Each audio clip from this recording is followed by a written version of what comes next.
Islam semuanya. Hari ini kembali lagi di podcast kita bareng aku Riza dan aku Rida, yang dimana insya Allah hari ini kita akan membahas satu topik yang bisa jadi topik ini sangat relevan untuk kita, apalagi generasi muda. Apa tuh? Topik yang bisa jadi Kak, topik ini tuh orang udah terlanjur terjun ke dalamnya, udah larut ke dalamnya, tapi dia nggak sadar kalau mereka terikut dengan arus itu, yaitu tentang fear of missing out, yaitu FOMO ya.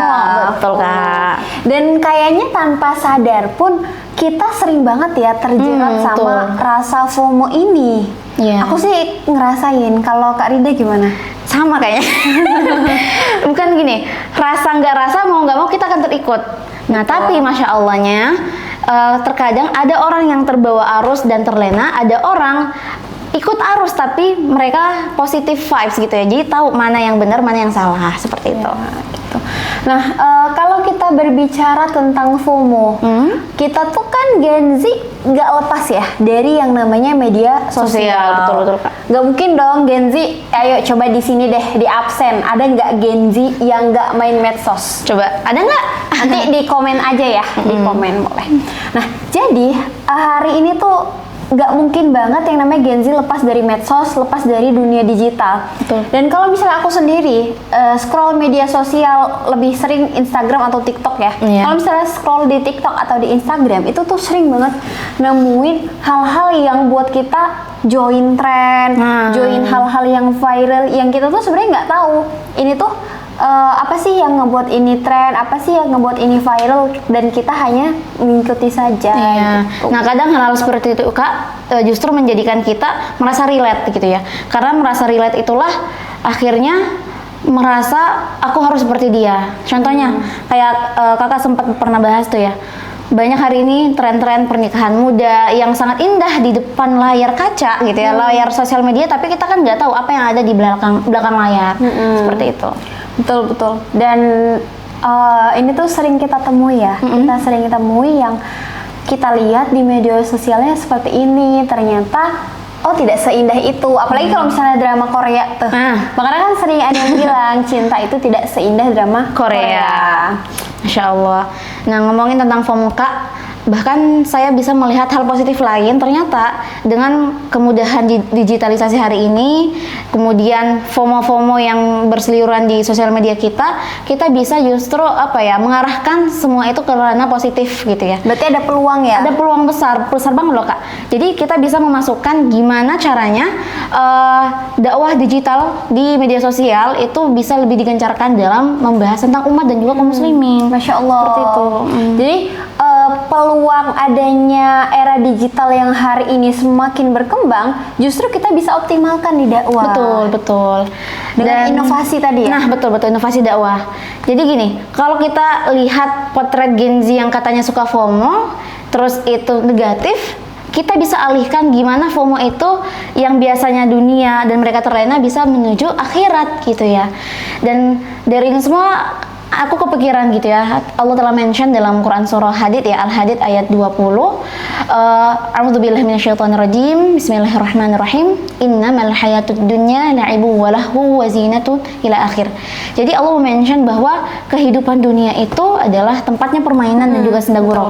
Jadi Allah sendiri udah mention kalau andaikan kita nggak tahu tujuan hidup kita, maka kita akan masuk dan terjun dalam dunia itu mengikuti alur permainannya. Pertanyaannya, kita mau menjadi pemain yang terlena atau menjadi pemain untuk membawa perubahan? Gitu sih Kak maksud aku. Allah. Dan kalau misalnya kita tinjau nih, FOMO dari sisi psikologis ternyata ada nih kaitannya. Oh, ada. Jadi dari sisi psikologis sendiri, FOMO itu dikarenakan orang yang sering membandingkan hidupnya dengan hidup orang lain.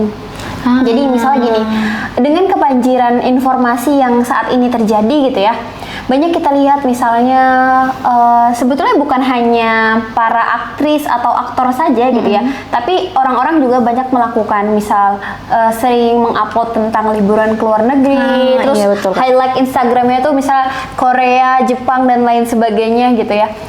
Sebetulnya tidak salah gitu, tidak salah, tapi karena kita terlalu sering membandingkan diri kita dengan diri orang lain, dia enak ya seperti itu, mau deh seperti dia gitu. Tapi ketika ketika itu terlalu sering kita lakukan dan itu lebih sering kita kita rasakan ke hal-hal yang negatif, akhirnya kita menjadi orang yang FOMO itu tadi gitu. Dan I think kita capek nggak sih kalau gini, standarnya adalah kehidupan dan kebahagiaan orang lain. Jadi kalau kan kita hanya mau menjalankan ke dunia ini karena standar dan tuntutan orang lain, maka kita akan capek karena kita nggak akan bisa sama dengan orang lain. Dan nggak bakal selesai. Gitu.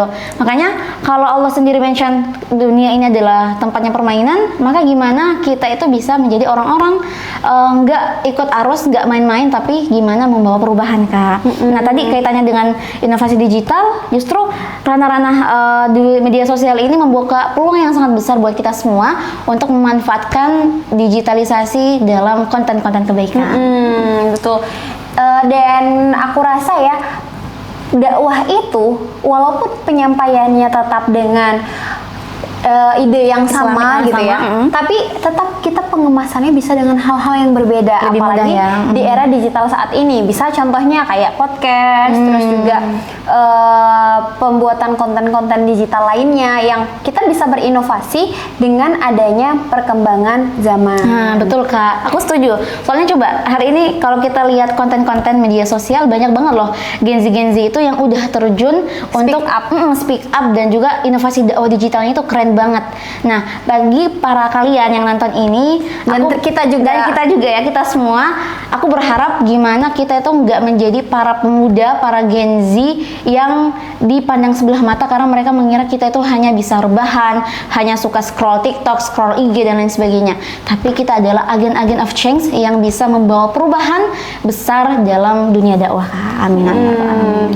Jadi dakwah itu bukan untuk hal-hal yang serius. Maksudnya gini, dakwah itu kita tetap sampaikan dengan tujuan dakwah itu apa adanya. Terus amar ma'ruf nahi mungkar. Tapi bukan selalu dakwah itu bisa kita sampaikan di forum-forum saja.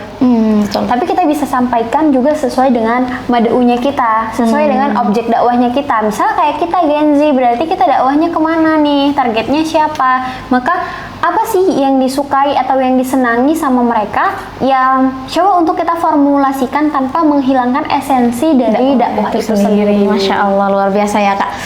Ya, harapannya podcast ini nggak berhenti pada teman-teman yang nonton. Semoga pembahasan tentang FOMO yang dilihat orang hari ini negatif, kita bisa arahkan FOMO itu ke ranah-ranah positif dan juga ranah-ranah kebaikan. Gimana, Kak? Ya, insya Allah ya. Semoga dari podcast ini bisa disebarkan ke yang lain, di-share, di-komen, dan di-subscribe. Dan untuk teman-teman semuanya, nantikan podcast-podcast kami berikutnya. Semoga yang sedikit ini bermanfaat. Kami dari Smart Islam pamit undur diri. Wassalamualaikum warahmatullahi wabarakatuh.